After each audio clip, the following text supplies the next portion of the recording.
Hey guys, Shadow here! Welcome to my top 5 rares of set 4. If you haven't already, I did a top 5 of the normal and high normals that I thought were relevant in the metagame in the latest video, which I'll leave a link in the description below. But without hesitation, let's get started. So for our number 5 spot, I chose Hardin. So I know what you're thinking, you're like, "Girl, what the fuck you thinking?" But, oh, that was bad. But there actually wasn't too many rares that were very influential in the latest pack.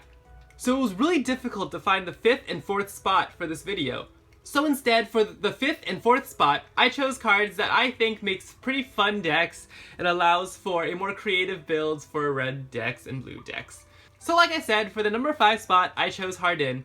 The Hardin deck has a lot of problems because of its 10 support and of course the 0 support, but however, late game it has a lot to offer.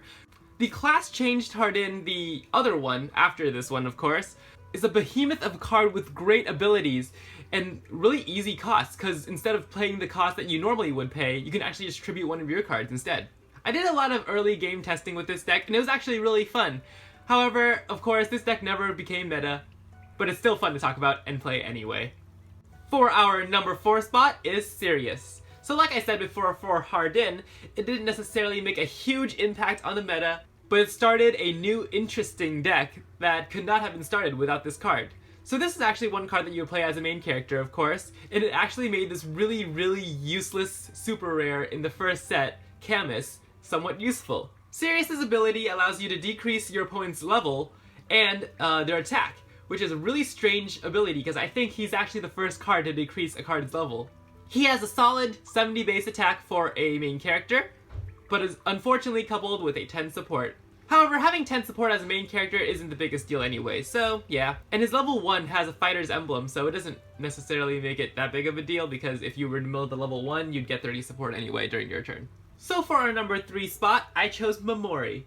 Mori has a really interesting ability that is pretty contradictory to what the normal metagame is, in that she's really defensive.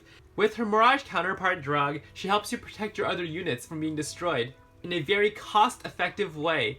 And that is why I chose her for the number 3 spot. And we also barely see knights being played, so I think it's pretty cool that we're finally seeing a sort of a knight deck. Because we sort of saw a Drog deck in the beginning and that's died off pretty fast. So for the number 2 spot, I chose Morgan. Morgan's level 1 form is actually pretty useful because it has Strategist's emblem. And it's actually a pretty good support, allowing you to move your opponent's cards around. But the level 3 form is really interesting in that it gains attributes, and that it can attack far away if you have a card on the field that has range, and also it'll gain 20 attack if you have 3 different attributes on her, which is easy because she already has 1. Any blue deck from like a Lucina deck or a Crom deck could really use her. Any blue deck could really use her, but I think that Lucina decks benefit the most because you can keep her in the back and attack ranged, and Lucina is going to make her 70 base attack, and maybe her own effect can make her 90 base attack, which is really high for a ranged fighter. And for our last spot, I chose Cynthia. So Cynthia's ability is pretty interesting in that when she's class changing, she gets a really beastly 80 base attack, which is kind of unnecessary, but it's pretty welcoming. And additionally, it's better than Sumiya because her moving ability happens at whenever she class changes and at the end of the turn. So at the end of the turn after you attack, you can retreat her to the back. For Sumiya, you have to move her before she attacks, which means you might leave her vulnerable if you don't mill something that you really need to, or have a card that can rescue her back to the back of the line. Overall, Cynthia is a great addition to the billions of blue 30 support units that they have, and I think she's a really nice replacement for Sumiya. And that is why I chose her for the number 1 spot of our rares. So yeah, these were my top 5 of the rares. And of course, again, this is just my opinion, and I know some of these weren't necessarily game-breaking, but they did offer some pretty interesting decks. And next, I'll be doing super rares, so stay tuned for that, and I'll see you guys next time. Bye-bye!